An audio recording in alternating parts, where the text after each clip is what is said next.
शुरू अल्लाह के नाम से जो बड़ा मेहरबान निहायत रहम वाला है।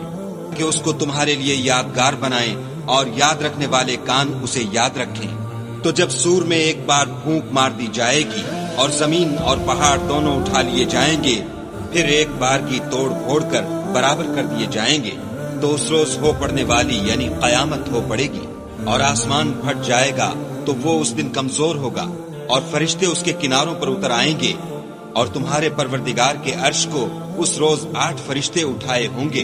उस रोज तुम सब लोगों के सामने पेश किए जाओगे और तुम्हारी कोई पोशीदा बात छुपी न रहेगी। तो जिसका अमाल नामा उसके दाहिने हाथ में दिया जाएगा, वो दूसरों से कहेगा कि लीजिए मेरा नामा आमाल पढ़िए, मुझे यकीन था कि मुझको मेरा हिसाब किताब जरूर मिलेगा। बस वो शख्स मन माने ऐश में होगा, यानी ऊंचे ऊंचे महलों के बाग में, जिनके मेवे झुके हुए होंगे